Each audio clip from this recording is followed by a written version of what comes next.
Welcome to Speak of the Devils, the premier podcast for Sun Devil football. I'm Brad Denny with 3TV. And ho, ho, ho, Sun Devil fans, spreading some holiday cheer. It's your buddy Joe Healy with DevilsDigest.com.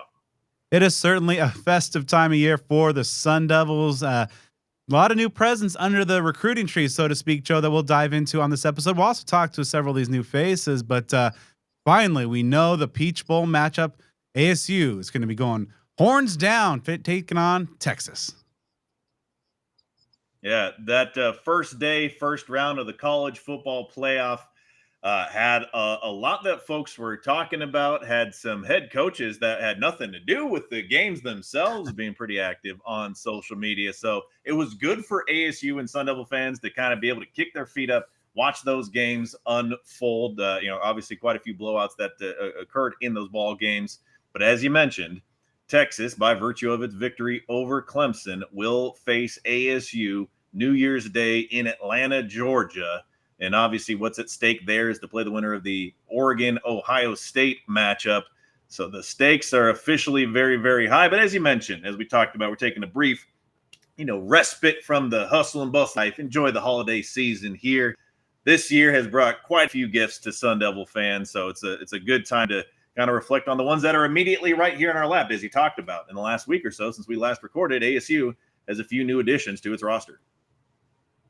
Yeah, and we're going to be talking to them here a little bit later on in the episode, including a present that was on a lot of ASU fans' holiday list this year. A new kicker, Jesus Gomez, will be joining us a little bit later on to talk about why he chose the Sun Devils the roundabout way that he ended up in Tempe, and perhaps how his kicks a couple years ago against ASU set across this new era of success for the Sun Devils as well.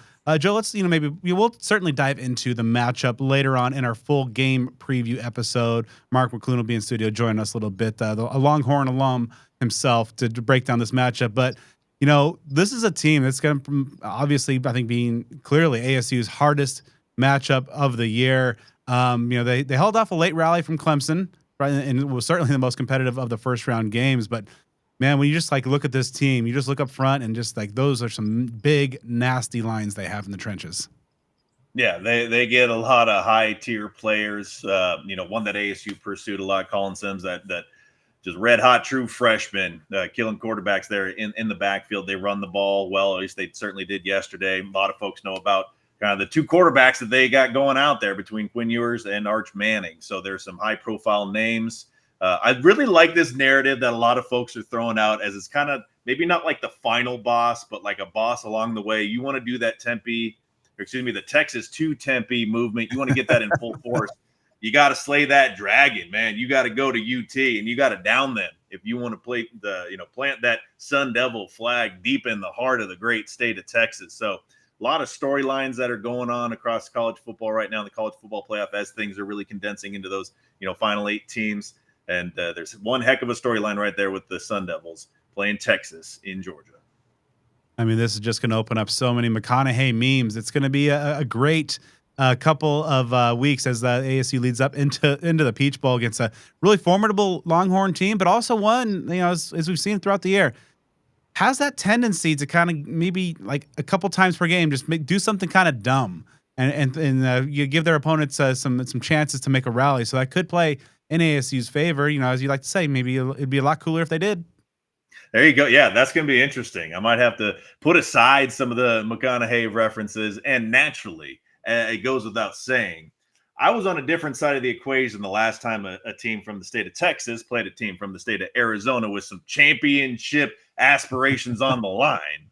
This time, of course, going with the team from the state of Arizona. So, it should be a real fun matchup. It's going to get a lot of publicity, of course. You got that Sarkisian element about it. I had forgotten that ASU beat Sark on 2 Hail Marys. Obviously, you remember the Jail Mary, but I kind of had forgotten that he was still at Washington or had been at Washington.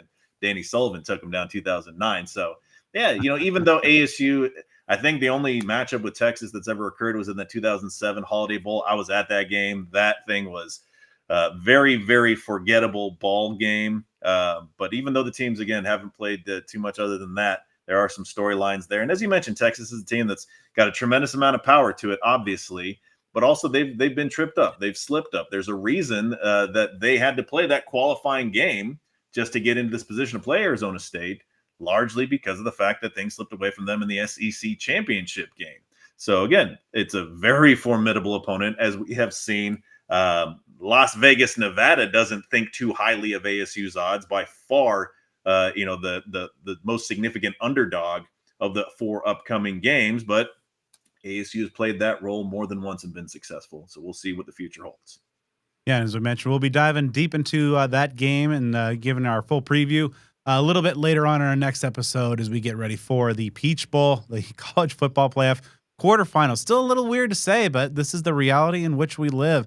So before we start talking to ASU center Leif Fautanu and a couple of the newest Sun Devil players coming both through the portal and this 2025 recruiting class, Joe, let's talk about some of the newcomers through that. ASU was able to get some commitments through the transfer portal. Now, as we talked about on our last episode, they got kicker Jesus Gomez from Eastern Michigan and wide receiver Noble Johnson from Clemson. Since then, including one just a few minutes ago, harkening back to the news always breaks on the day that we record.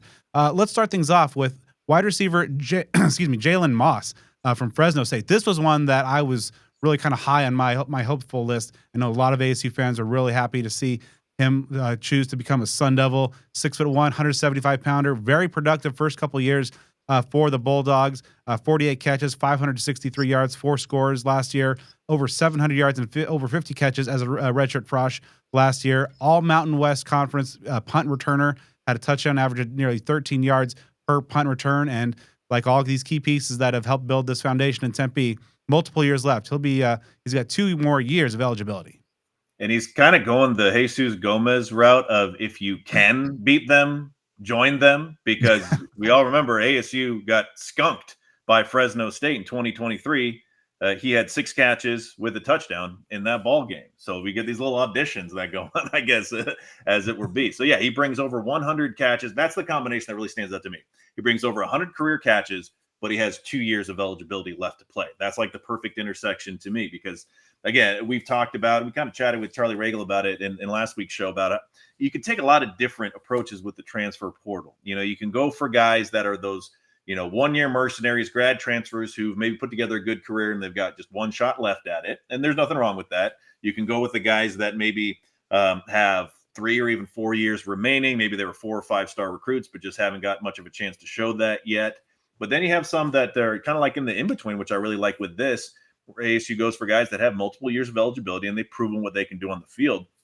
We talked about this a lot with last year's transfer class, about how the vast majority of what was a very big group of transfers were ones with more than 1 year of eligibility. And that's just such a big deal, so that you're not recycling your roster year after year after year. There's obviously going to be a lot of turnover no matter what, but you want to minimize that as much as possible. So he comes in, and the numbers he put up at Fresno State, if you would just juxtapose those into ASU's offense this year, I think folks would be thrilled, to have somebody that's catching 40 to 50 passes, 600, 700 yards, something like that, behind Jordan Tyson is the number 1. So I think this is just a really great addition as probably that wide receiver 2, depending on what goes on elsewhere in the portal and so on.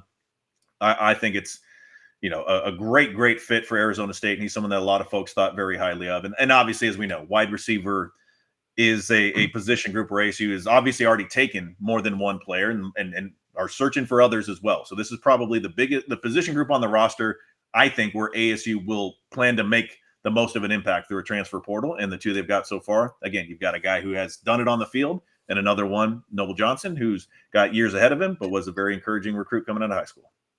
Yeah, really like what they've done there. And, with Melquan Stovall moving on after this year, you bring in an all-conference caliber punt returner as well. You're bolstering the special teams unit. So a doubly good move for the Devils. Now, this was another one that a lot of folks are really excited about. Of course, with Scat leaving after this year, that leaves a lot of production on the table. But ASU decided to go to the service academies and get a guy put together one hell of a year. Kanye Udoh was Army's second leading rusher after a guy I thought should be a Heisman finalist in Bryson Daly. But even as the Black Knights' number 2 rusher, still over 1,100 yards on the year, averaging 6 yards a carry, found the end zone 10 times. This is a guy that I think is going to fit right into that returning stable of backs. Yeah, I mean, this is a huge get for ASU. It's weird. I try not to put too much credence into like the transfer portal rankings because there's one service that has him somewhere in like the 300s, which makes no sense to me. The guy ran for 1,100 yards, 10 touchdowns. He's got 2 years left to play. Just a couple little tidbits. One thing that I tracked on him, I think it's very interesting. He was able to be a highly successful runner. When you play Army, they're going to be running all the time. And when you still have a great deal of success doing that, I think that says something. Very random note on what he has the capability of doing. He averaged 6.2 yards per carry. They're in the ballpark of about 50 players as of right now, obviously, because the stats still count in bowl games, that have 175 or more carries. He is one of them. He is seventh in the nation among that group in yards per carry. If a guy doesn't carry the ball a lot, obviously it's easier to have a high yards per carry clip. He still carried the ball quite a bit, still ran, for a high yards per carry average. Didn't catch the ball that much, but I mean, it's Army. I looked it up. I mean, they have the fewest passing attempts in the country among FBS teams and the second fewest pass completions. So, if you're looking for how do you replace Cam Scadaboo in the all-purpose aspect he brings to the field, if you look at the stats for Udoh, don't necessarily see, I think he caught one pass. I would imagine, I didn't look it up, but I'm imagine Army's leading receiver maybe had like 5 on the year or something like that. I'm just a guess, but that is a huge get.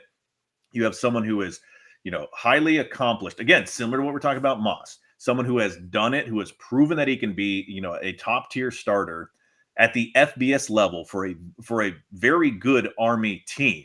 So that one to me, just is a home run across the board. This one I put on the plane of ranking, the power rankings up there with Jesus Gomez, where I'm like, this is about as good as I could have imagined ASU doing in this position in the transfer portal. And I'll say the thing that people keep asking about when you talk about a player who is transferring out of a service academy. What has been said, I don't have a military background myself, so I don't know it from my own personal experience. But what I've seen a lot online is that if you don't get to that third year, then you can transfer freely. That's where the commitment of like military service and that sort of thing, that's the dividing point from what I've seen. So that doesn't seem like that's going to be any sort of factor. They're not going to take him away from Arizona State to go, enlist in the military or something like that. Again, you're looking for that next man up under Sean Aguano. I mean, what he's done at Arizona State at the running back position. Obviously, he even predates Kenny Dillingham and his staff's arrival here. That is a heck of a resume that you can sell to just about anybody, especially when you add in the success ASU's had on the field this year. All right, and the third new transfer portal commitment, as mentioned, this just happened minutes before we hit record. Joe, they, of course, had a need at tight end. They've got, of course, four-star AJ Ia coming in, Jaden Fortier's coming off the knee injury, and returning starter Shimon Mateer. But you're losing Marquiston Douglas. Cameron Harpole is also in the mix to come back as well. But ASU wanted to bolster that position because it's an offense that loves to use their tight ends, and kind of maybe, on the flip side of the other two minutes that we talked about. This one's perhaps more on the upside rather than a guy coming in off of a high level of production. But Kamari Anderson has committed to be a Sun Devil. He is 6'5", 250-pounder, a former 4-star prospect in the class of 2023. He's coming over from Kentucky with 2 years left. Last year, caught 5 balls for 29 yards. Yeah, and when he was a high school recruit, he was the number 14 tight end in the country at that time, coming out of, I believe, the Detroit area. So someone, again, we kind of get that pendulum swinging of someone who was a high-rated recruit, has a couple years to play, hasn't had a ton of opportunity on the field. This kind of lines up with maybe like Noble Johnson, different from Udoh and Moss that have had that chance and taken advantage of that chance to put up big numbers at this level. But this is a very solid pickup. I know ASU, as a lot of folks know, we're looking into Randy Pittman from UCF. He ended up signing with Florida State. That makes a great deal of sense because UCF's former head coach is now going to be the offensive coordinator at Florida State. So this is a solid pickup. Again, it's a position where there isn't dire need because you've got those guys coming back. You have Shimon Mateer, of course, committed to return.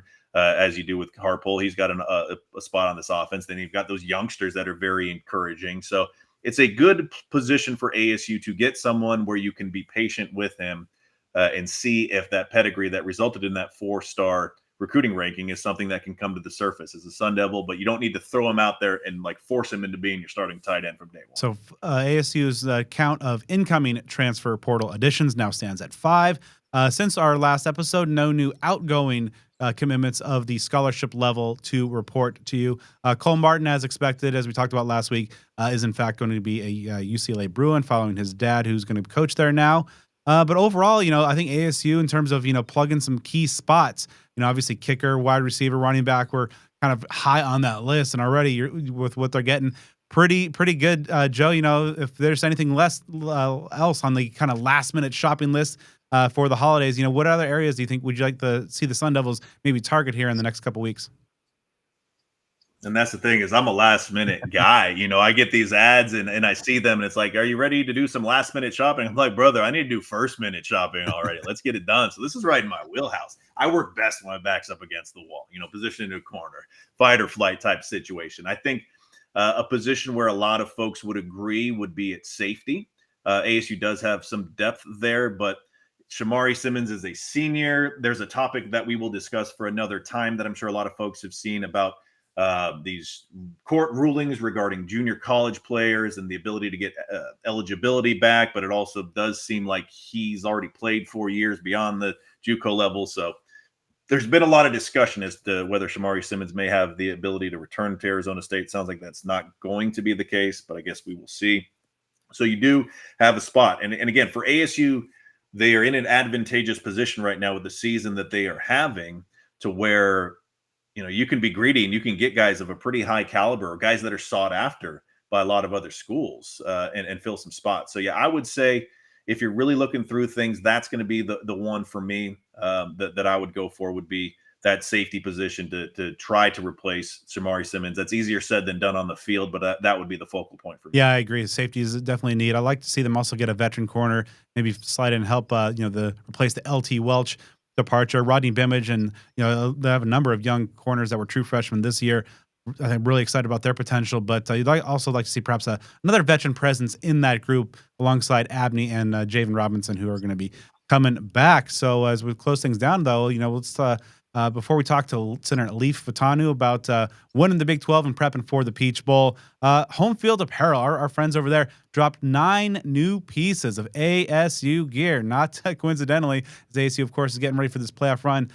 For the Sparky enthusiasts, definitely want to check that out. Might be a little late by the time you hear this to get it for Christmas, but it's never a bad time to put any kind of Home Field Apparel on the shopping list, and you can get it for your first 15% off your first order with offer code SUN24, SUN24 at checkout at homefieldapparel.com. All right, so how's it feel just kind of be prepping for a college football quarterfinal? It's awesome. I mean, I know a lot of people don't get this opportunity, and I know a lot of the team is awesome, and we're super hyped up and fired up to be, one of the only 8 teams left in college football. So it's awesome. It's an awesome experience, awesome opportunity for us. What's it been like, just obviously from the beginning of the season, picked dead last, that they're just kind of been beaten to death, but just week in, week out, maybe get more believers nationally in terms of what this program's been able to accomplish? Yeah, I think it goes back to what we kind of preached in January and like summer and fall camp. All those foundations that we've had, it kind of helped us to where we are today. And like I said earlier, all the work that we put in the summer and camp is starting to pay off. All the little things that we want to accomplish, all the little details that we want to keep in mind, it's helping us out, and it's kind of paying off in the end. So for us to go this far, it's an awesome opportunity for us. How much of this success this year do you attribute to like the team culture and just obviously the foundation you guys were able to lay last year, but put into practice in terms of like kind of the resiliency, the ability to kind of overcome all the obstacles during the games? I think the entirety of our team success is kind of based on our culture. You can't really have a team culture without the foundation, and I feel like that's what Coach Dillingham and Coach Royal and B. Ward and all those guys kind of instilled in us, and especially Coach Joe. I think Coach Joe did a good job with us in the offseason, instilling all the pillars of the program. And I feel like that's kind of how we play. We play hard, we play smart, we play tough, and we take care of the ball and stuff like that. So it's definitely a testament to the pillars of the program, and I think that's kind of the biggest thing where culture wins. I know, the nature of the offensive line is kind of, as a unit, but you've also been able to rack up some, nice list of individual accolades this year. What's it been like just, kind of get that recognition, along with, of course, the team success? Yeah, it's awesome. I mean, it's a blessing for sure. I'm kind of happy to see the work that I've put in the past 6 years finally come to pay off. You know, it's awesome to get all those accolades and stuff like that, but at the same time, I wouldn't get all those accolades without the team. You know, the guys next to me, Ben, Kyle, Max, Josh, and Emmett, all those guys kind of helped me to be where I am today. So it's huge shout out to those guys. Have you been able to do any kind of early prep in terms of obviously don't know the opponent as of yet, but just like some early scouting on Clemson or Texas? Well, we were watching a little bit of both of those guys, but they're a really physical team. You know, they're in the playoffs for a reason, and I feel like that's kind of where we got to do our homework as well. And so they got to realize that we're a physical team as well, so they got to do their homework as well. So that's kind of, both teams are kind of similar in the defensive perspective, but at the same time, we still got to do our work. So, of course, you'll be moving on after the season, but, a lot of these linemen will be returning, especially some of the younger guys, getting a chance in 2025. Who are some of the young bucks that AC fans need to look out for? I think Sean Na'a, I think Kua, all those guys that were just right here, I think the future of the offensive line is really bright. You got dudes like Champ. Champ is a freshman, and he's doing really well. He's coming along really well.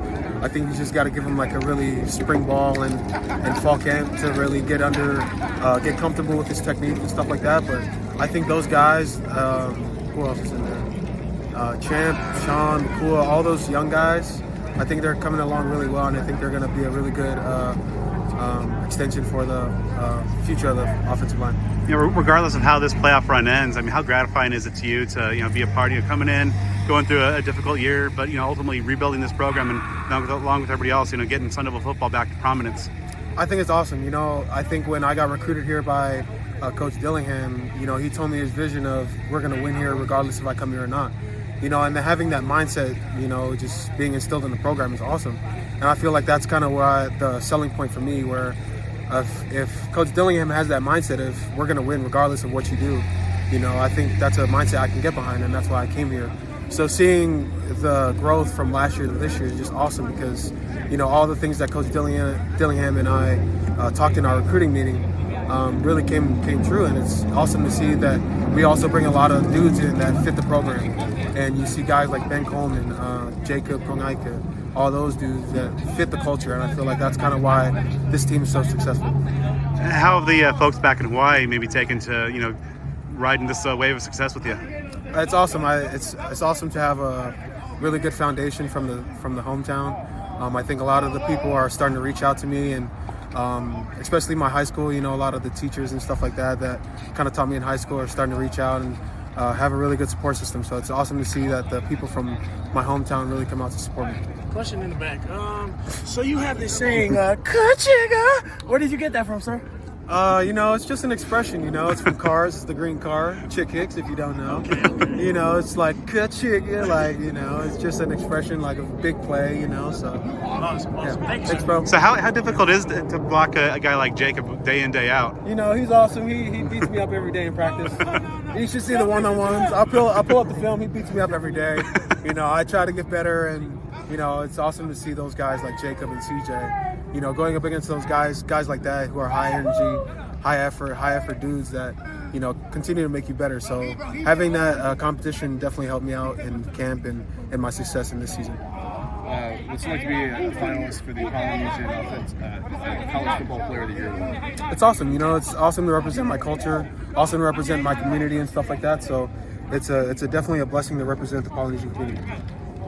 Kenny, some players have said that when they met Kenny, that he asked them, tell me something weird about yourself. Did he ever do anything like that with you at all? I don't think so. I mean, not that I know. I just remember our meetings being so straightforward, and we were talking a lot of smack when it came to bowling when we went to our visit in bowling. We're going back and forth. I ended up coming out on top. So next time you talk to him, ask him about me versus him in the bowling alley. Just ask him, see what he says.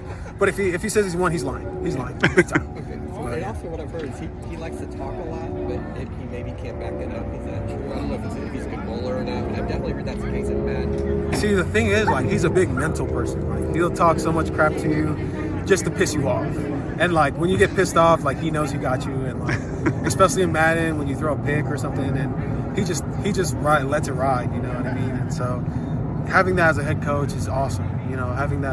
Having his youth, being able to be competitive, and having him being running around and stuff like that is so awesome. having a head coach as young as that. He's a big music guy, right? Yeah, I mean, it's not like a fun music, you know, not like everybody listens to it every day type of music, but at the same time, I think he listens to more of those old school, kind of like catchy type of music, but nobody really knows what he's talking about. But yeah, he has some weird music taste, I think. Someone said that he would before meetings he'll put something on YouTube and play happy songs from 2017. Yeah, so even today, he was like, the search was most iconic songs from 1970. He played the song, nobody knew what the song was. And we're like, start the meeting. Like, we have no idea what song he's playing, but especially from the 1970s. Nobody really knew that song. Did you know that he started as a dodgeball coach? No way. Actually? 8th grade dodgeball. I'm on his head for that one. I'm definitely gonna. At where? One of the local middle schools here. In football. We got the dodgeball team back together for one more game this week. Oh, that's crazy. And they just talk about the influence that Kenny has on them as people. How's he influenced you? I think the influence he has is awesome. You know, especially like I said, his vision of when I first got here on my recruiting visit, my official visit, just the energy he has and the passion that he has for this school, for this community, for this town is just one of a kind. I've been around a lot of staffs where they're just there to do their job, but I think Kenny's done a good job of showing everyone his passion, showing everybody that he cares, and I feel like that's the selling point that he has. You know, he genuinely cares about you as a person, genuinely cares about you for your future. You know, so I'd love to get behind a guy like that supports that types of ideas. So him influencing me is awesome because I definitely want to become like Kenny Dillingham. You know, be a good person, not music taste wise, but like, you know, be a good person, be funny and dorky every now and then. But yeah, he's definitely an awesome, great guy. All right, let's start off with the big question. Why was Arizona State the right place for you? Just starting off the first 30 minutes I got in the portal, Coach Regal called me, and you can just hear in someone's voice when like they really want you and they're really interested, and he showed it throughout the week. Coach Regal, Coach Butters, Coach Pierre, like they would call me 3 times per day, and just to check in on how I was doing, because it's something difficult to get in the portal. Like there's just a lot of stuff going on. They were just checking on me and just making sure I was okay. And at the same time, just telling me like, hey, we're really interested. We want you to be our kicker. So, I mean, that made it easy. Also, the weather, the team, of course, it's a really good team. I'm super excited to see them in the playoffs. So, I mean, there was a combination of everything. And it was an easy decision at the end of the day. Yeah, when then of course you made the way out to take a visit. You know, once you got to Tempe, you got to see everything up close, see the facilities, meet these people face to face. What were the things that made the biggest impressions on you? They just, aside from being coaches, they care about football, but they also care about like you as a human being. They really care about you, and they show it. Just asking how I was doing, just asking my background, not talking always about football. Like they would talk to my parents about any kind of stuff. And they also, the way they treated my parents, because my parents really don't speak a lot of English. My dad does kind of understands. My mom kind of speaks, but the way they talked to him, like slow, so they could understand, they were patient with them. It just shows like they're the right people is there in Tempe. Like you can see it, and it goes from the top with Coach Dillingham all the way to the bottom, to the players, to everyone on the staff. Like everyone there, you can see they're really, really, really good persons. Now, as one of the elite kickers in the transfer portal, I'm sure you had obviously no shortage of suitors. So in that process, you know, in that whirlwind, what was it like? Just, you know, having to, when you put your name in the portal, just, having to, deal with so much stuff, so many schools and coaches, and just kind of, ultimately wade through all that on the course to making a decision. It's tough. It's really tough, especially because that week I also had final exams. So like, kind of balance between final exams and then talking to coaches, and like, it was just really tough because I would try to study for an exam and they would call me, so I would have to answer. And then, okay, I lost. Like I was in the mood to study, so I had lost it. But I mean, also just don't knowing what's going to happen, because one moment they call you, they say, yeah, we want you in a visit. Then they don't talk to you for 2 days. So you really don't know if they really want you. They just, I don't know what they're trying to do. But yeah, it was tough, and but I had a lot of help from my parents, coaches, even Chad Ryland that's kicking for the Cardinals. He helped me. Some other people, really good people that helped me and helped me like just manage through all the stress and chaos of the transfer portal. Of course, this wasn't your first trip out to Tempe. Back a couple years. Yeah. Pretty notable game. Before we get to maybe the domino effects of what happened after the game, what were your memories of that night? I believe your first three collegiate kicks. All 3 for 3 on the night, 9 points and a 9-point win. What was your memories of that game in Sun Devil Stadium? My first memory, I just remember I had the worst warm up of my life. Like I missed every single kick, so I wasn't like going into the game. I wasn't really confident. I could like if they wanted me to kick a field goal, I wasn't feeling that good. It was just like my first field goal. I just remember hitting it, and it was I don't know. It's a special feeling. And then I remember the last field goal. It was a one possession game. The last field goal made a two possession game.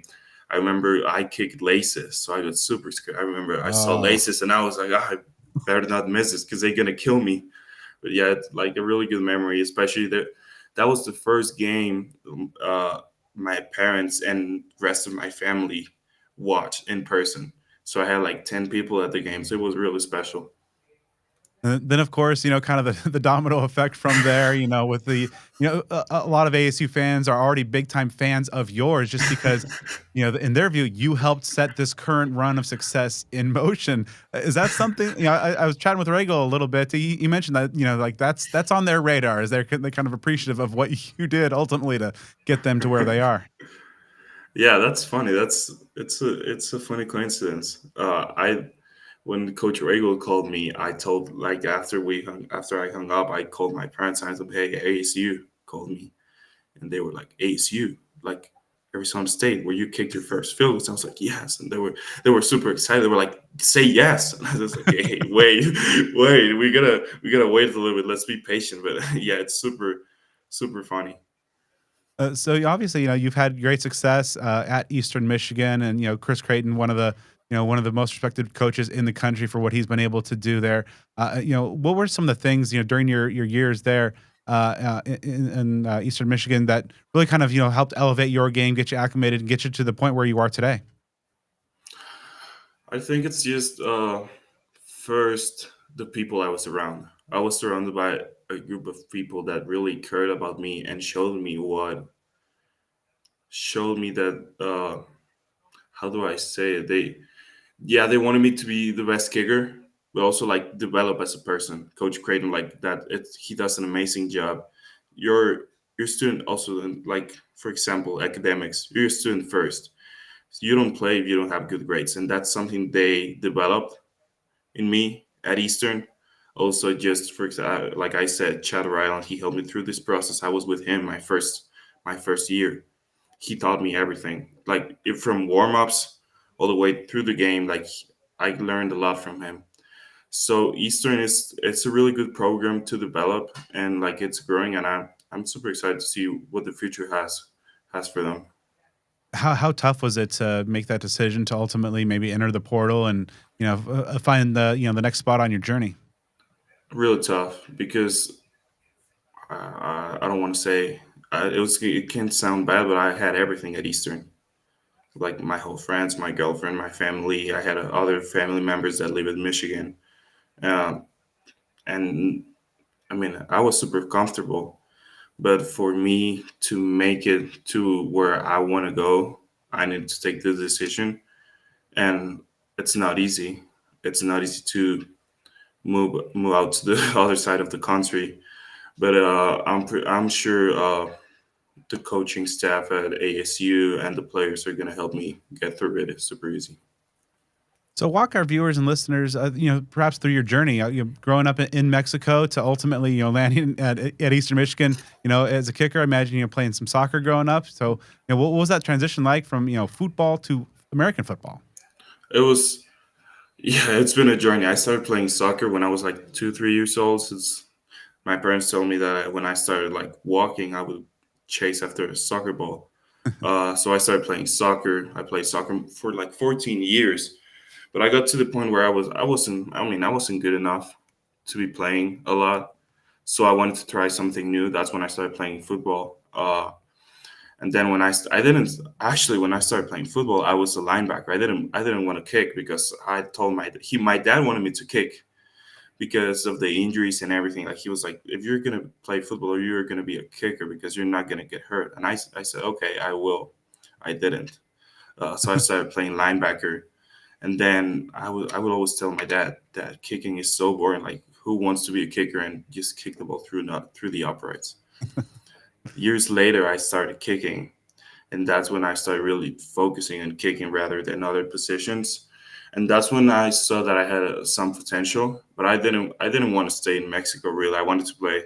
I told my dad I want to play in big stadiums in front of big crowds with a lot of pressure. So that's when we started going to this Coles kicking camps. Mm. So we ended up going to like 14, 15 kicking camps. They would know me. Jamie Cole would recognize me immediately. So that's how Coach Nunez, who was at Eastern, recruited me. That's how I ended up at Eastern. So what's more satisfying to you, laying a big hit on somebody as a linebacker or nailing like a 50-yard kick? Oh, field goal all day. Yeah, there's something about kicking it and looking at the uprights and just seeing the ball go through the uprights and hit the back of net. Like I don't know how to explain it, but it looks so pretty. Looks so pretty from my point of view. So don't miss playing defense a little bit? No, especially not at this level. Like they, absolute monsters. They would kill me. So at what point during that, that transition from soccer, once you started getting to kicking, did you know like, hey, like I got a real talent for this that can take me places? I think I realized it when I would practice and I would see other teammates just tell me like, "Hey, wow, you can really kick it." And then I had other players from colleges here in Mexico just tell me, "Hey, like you can really kick."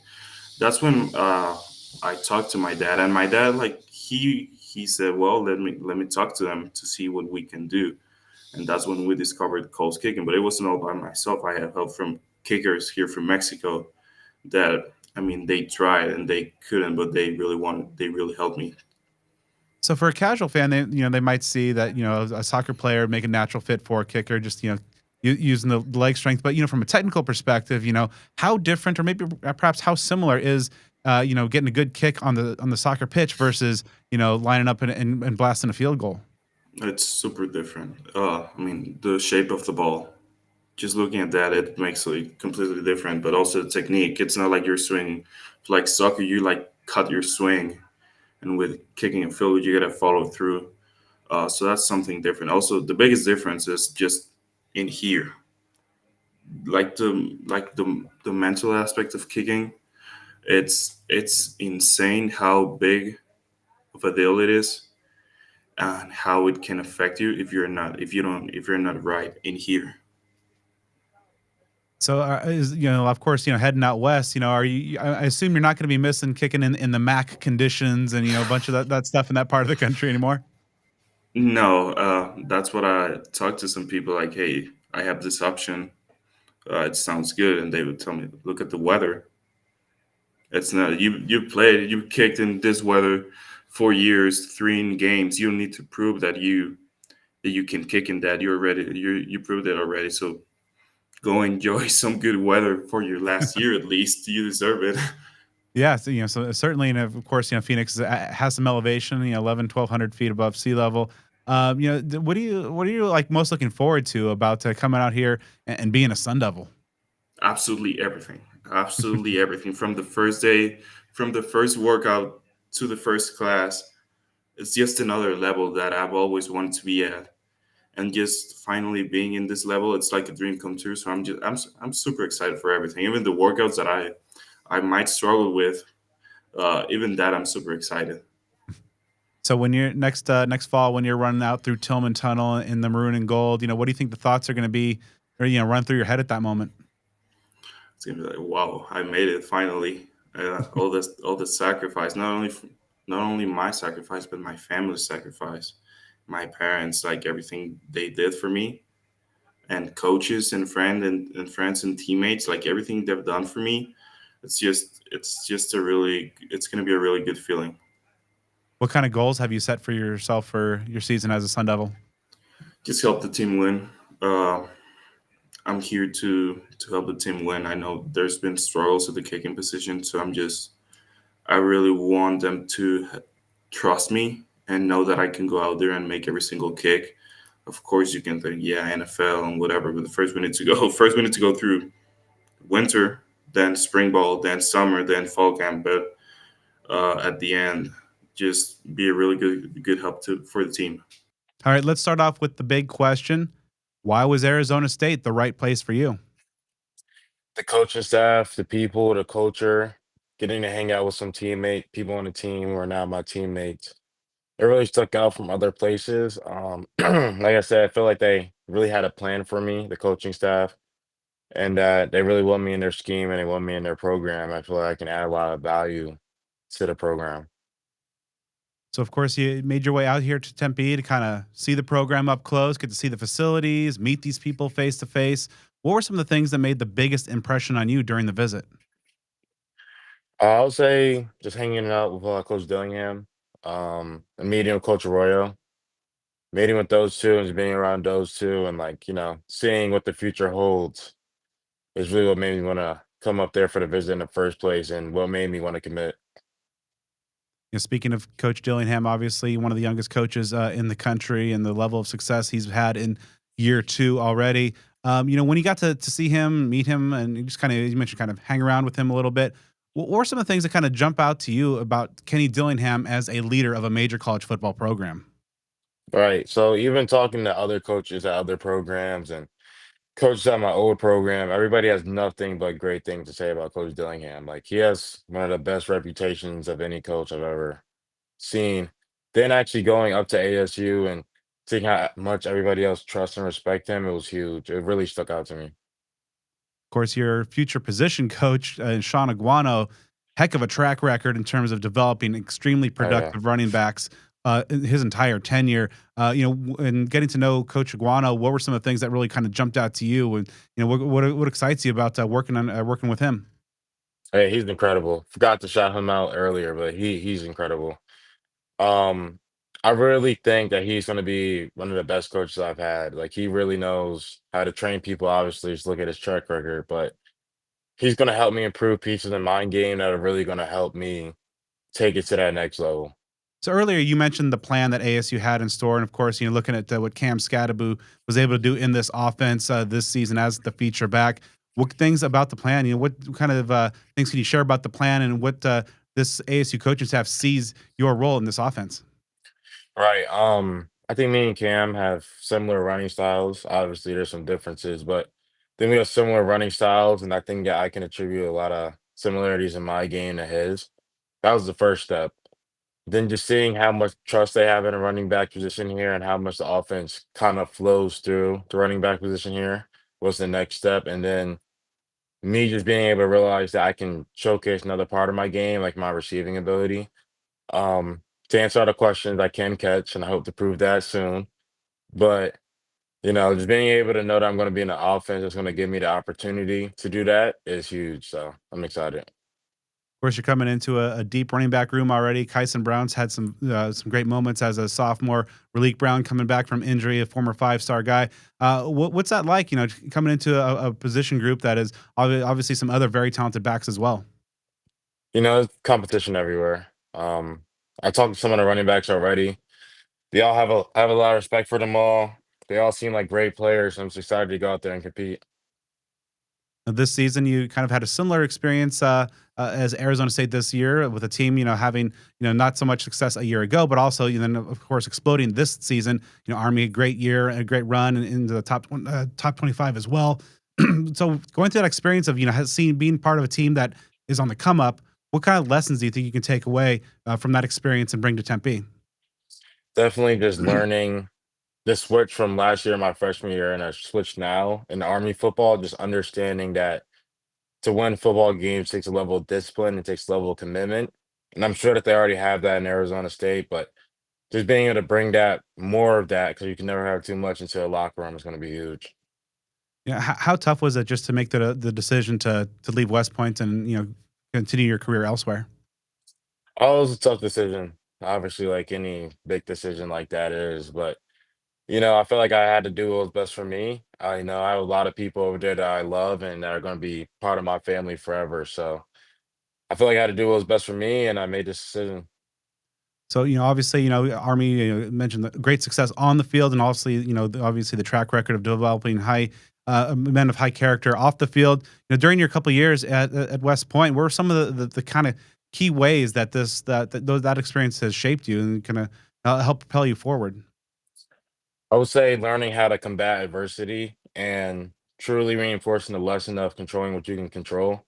Because every day at West Point feels like there's something new that you have to overcome, or there's something that's totally out of your control that's just hitting you like a truck, right? So learning how to get over that, keep a positive mindset, and just facing adversity head on and not having a woe is me mindset, getting up and working every single day, understanding how much of a grind things really are if you want to get what you want and be successful. So those are lessons I'm going to take with me for the rest of my life, especially here. Of course, another aspect of the academy life is developing young leaders as well. And coming in, of course, coming off a 1,100-yard year. Do you view yourself, potentially being a leader even at a new destination? Obviously, I hope so, but first you have to get in there, know everybody, and gain their trust and gain their respect. But I would hope so. And for any ASU fans that might not have caught Army in action the last couple of years, give our viewers and listeners a scouting report on the skill set that you bring to this offense. I would say that I'm a very physical running back, can break tackles, good vision, then a great burst when he makes his decision. Breakaway speed, can hit the home run, and just a player that plays with a lot of grit and intensity. What was it like just playing in that triple option style that has become so successful and synonymous with academy football, and kind of making the move over to a more pro style scheme of Arroyo and Dillingham? Oh yeah, it's gonna be a little bit of adjustment, but it's nothing too serious, I don't think. And that triple option offense, a lot of people don't understand how hard it is to really play in. Every single step and every single small movement that you make has to be exact for the play to work across the entire board. Like people don't understand the precision that truly comes with that offense, especially at my position. Like it's a lot of different nuance and a lot of different things that you have to understand to be able to be successful in that offense. And I'm just gonna carry that over to a new offense. Now, as a Jersey guy and someone who spent time at Army, you ready for this desert heat that's awaiting you? I heard about it. I definitely heard about it. I'm gonna do what I can do to prepare for it, but apparently it's like walking outside in the oven. So we're, Well, we're gonna see. But I think I'll be okay. at least it's a dry heat, not too much humidity that you're going to face Right. down here. So obviously you're making the jump up here. What are the things you're doing? In the time before you get down here, Tempe full time. I believe you're looking to participate in spring ball as well. Some of the things that you're looking to do to make that jump up to Power Four football. Just like I said, keep being myself, stay with the same work ethic, stay with the same mindset, and just attack every day. And of course, you're joining a program that's in the Elite Eight, so to speak. In the making a playoff run right now. When you look ahead to next fall, what are some of the goals that you'd like to accomplish in the maroon and gold? Be in the same position next year. All right, Isaiah. So right off the bat, how does it feel to be officially signed and everything's ready to go, and you as a college football player? First and foremost, I just want to, give all the glory to God. I'm just very blessed, very thankful, and um, I'm just super glad and excited to put pen to paper and super excited to go up there early, make my mark over there at ASU. And yeah, I'm just really excited to be developed by the coaches over there. So, What was the recruiting process like for you? Obviously, a high caliber recruit like yourself, a lot of schools vying for your attention. Just how much of a whirlwind was it that you finally was able to kind of put an official end to by becoming a Sun Devil?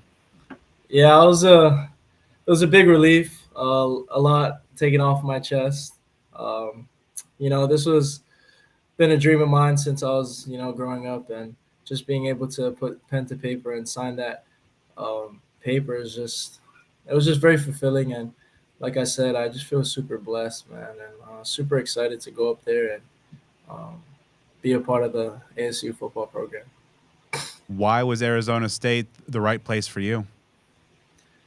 You hear it all over, all the interviews, all the media that covers ASU on the football team.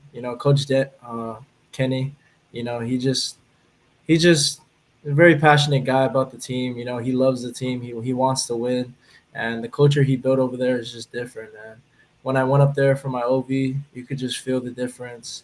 And I kind of just knew it was home. All the coaches, they welcomed me with open arms, and just being there for me. It is a new place.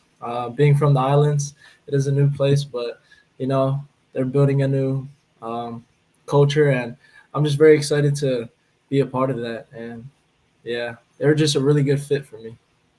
Now you mentioned, coming up here to the desert on your official visit. Once you got to see, the place up close, see the building, the facilities, and meet these coaches face to face. What were the things that left the strongest impression with you? Well, how genuine they were. They were really real, and it didn't feel like they were trying to sell something because everything was there. The whole team. I got the chance to meet some of my position groups, my future teammates, and just being them. They're all just genuine. Coach Kenny being the guy he is, he was just very, very excited every day to practice. He always had a smile on his face, and he took it really serious. His job. Coach Coop. Um, it was just like those FaceTime calls. He was still, still coaching me up, and everything just felt real. It didn't feel fake, and that was kind of the biggest thing. Also, it's really nice. It's a super nice place, very clean, and just the facility overall. It's just yeah, it's lovely. Now, you talked a lot already about Kenny Dillingham and kind of the genuine nature that and that's one of the things that really stands out is just kind of what you see is what you get with Kenny, and a Yes. lot. It seems like a lot of players appreciate that transparency. Also, he's one of the youngest coaches in the country, and the guy who likes to have his players work hard but also have fun. What is it like from a player's perspective to have like such a young, energetic coach? Oh yeah, it's one of those like who wouldn't want to be coached by him? He's just very, you know, um, a very passionate coach, and uh, if you have a coach that loves where they're at and loves what they're doing and has a passion for coaching like he does, I just feel like the more um, the more coaching and the more developed you would get, and the more connection you can build with him. So, yeah, just he's such a great guy, especially meeting him in person. Like you said, the transparency and what you see is what you get. So that's definitely describes how he is. What jumps out to you about your future position coach and AJ Cooper, a guy who's overseen a pretty formidable group of linebackers this season? Coach Coop, from all those calls, all those text messages. Well, I'm just super excited being able to, be coached by a guy like him, and who knows his stuff, and who's also really passionate in, the linebacker group. And the proof is in the pudding. These linebackers high graded, and they're doing really good on the defensive side of the ball. And I think he just takes pride in his work, and I would love to be coached by Coach Coop. So yeah. To be a college football player is obviously a pretty tough gig. You have the football part, the academic part as well, especially in this landscape of college athletics. What are the things that like drive you? Pursue this dream of being playing at the college level. Oh yeah, a lot of people, there's a lot that say, "What's your why?" I already know my why. I've been knowing it ever since I was a kid, and that's my family. My parents working day and night, just being able to invest in me and my dreams and my goals, and just for them to do that, I just feel like paying it back would be pursuing this, and also it is my dream for a while. But yeah, I would say what drives me is my parents, my dad, all those workouts, all those late night practices. I'm just really grateful for God blessing me with parents like them, and they're essentially overall my why and my drive. So I'd be doing it for them. Of course, the islands have been producing a lot of really high level talent into the collegiate level, and there's going to be a couple fellow Hawaiians on this ASU roster with you. So overall, playing ball over there, how would you describe the kind of the football culture in Hawaii? Physical, just very physical, and just a bunch of guys playing backyard ball and just going out there and just hitting people. I feel like Hawaii is very overlooked. We got a lot of talent, a lot of underrated guys, um, and I'm very glad.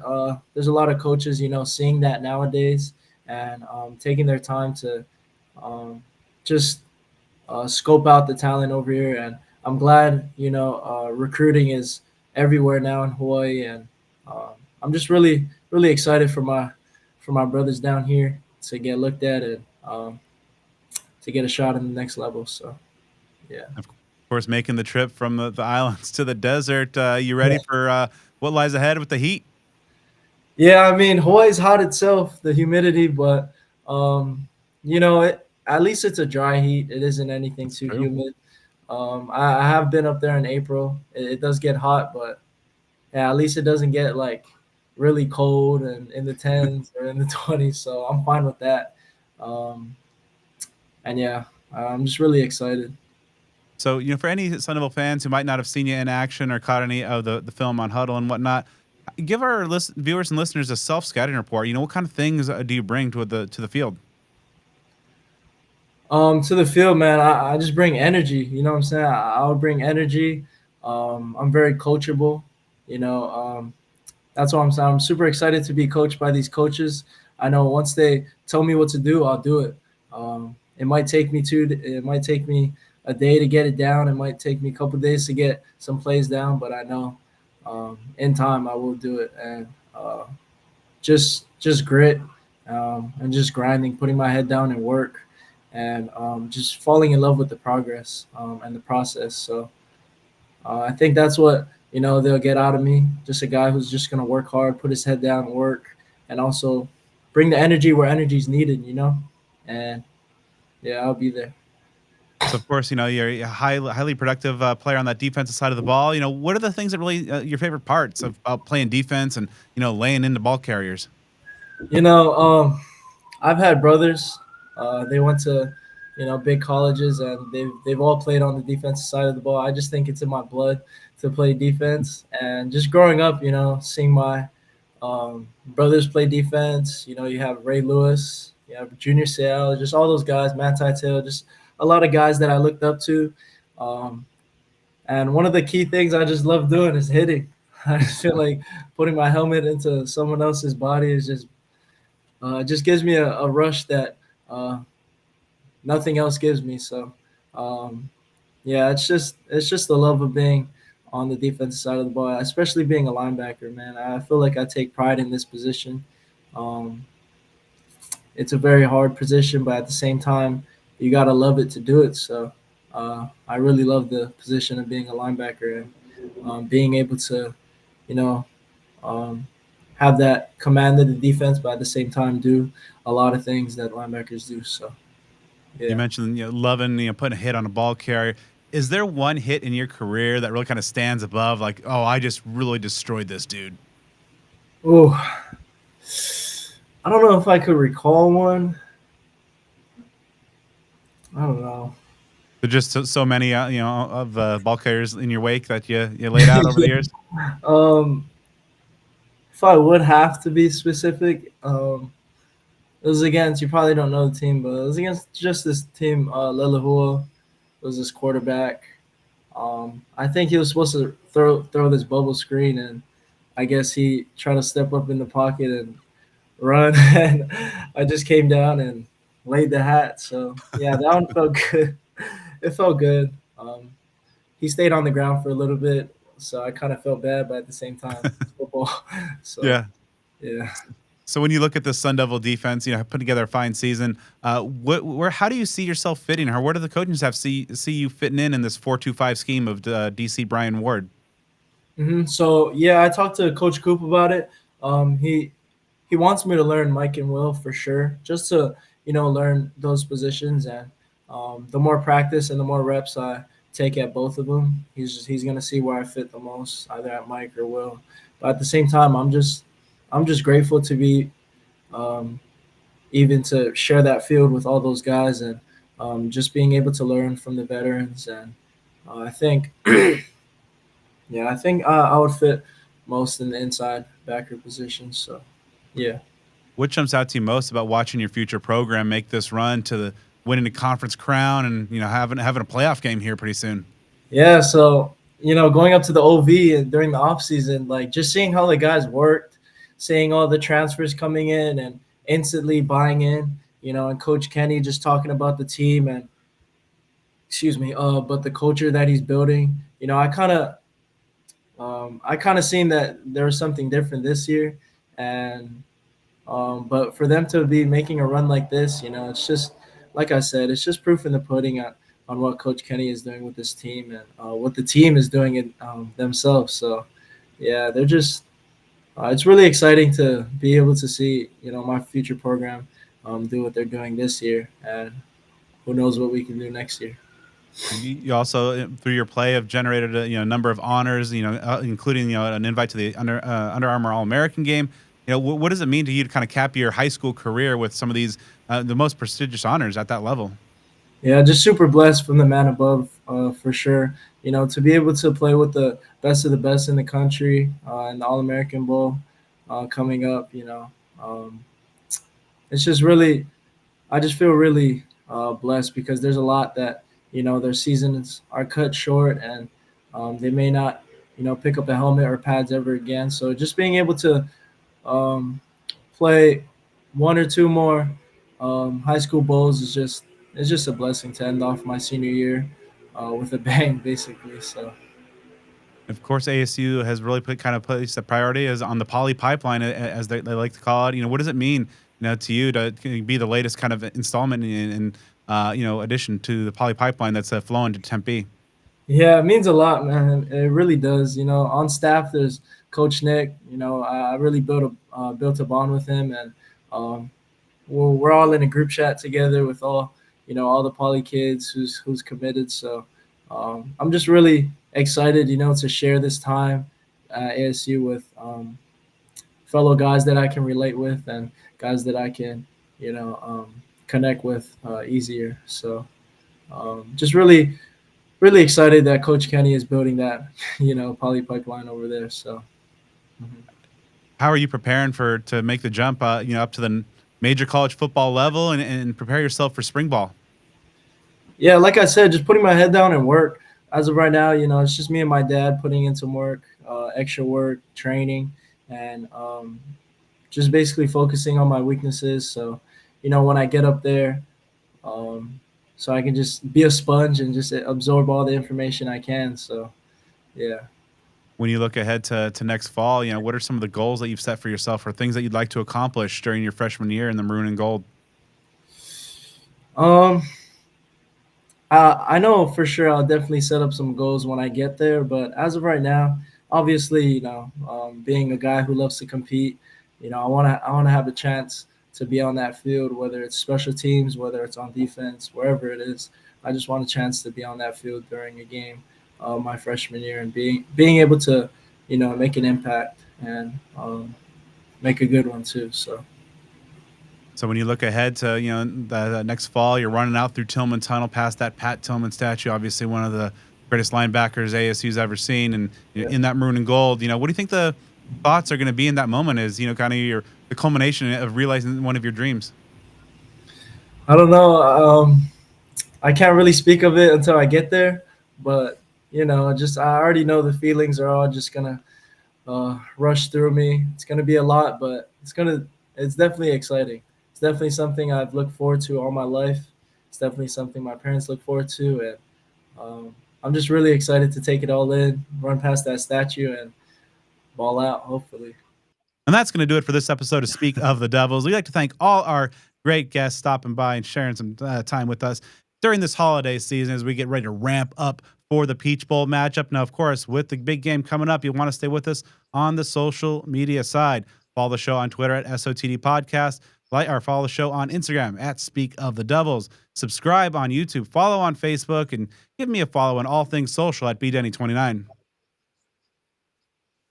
And you can follow me at Joe Healy 42. And of course, happy holidays to each and every single one of you listening along, viewing along. We appreciate you through all the years, and especially a very good year like 2024 has been to us all here. And a huge thank you to the folks that helped make this whole thing possible. Our great sponsors, Cactus Sports, Jones Auto Group, Burrito Express, Devil'sDigest.com, Spaghetti Shack, Sun Devil, mentioned earlier, Home Field Apparel. All right, and once you're done supporting all our amazing sponsors, drop them a 5-star review on the podcast platform of your choice. Joe and I will be back next week, folks. ASU, Texas. We're talking Peach Bowl.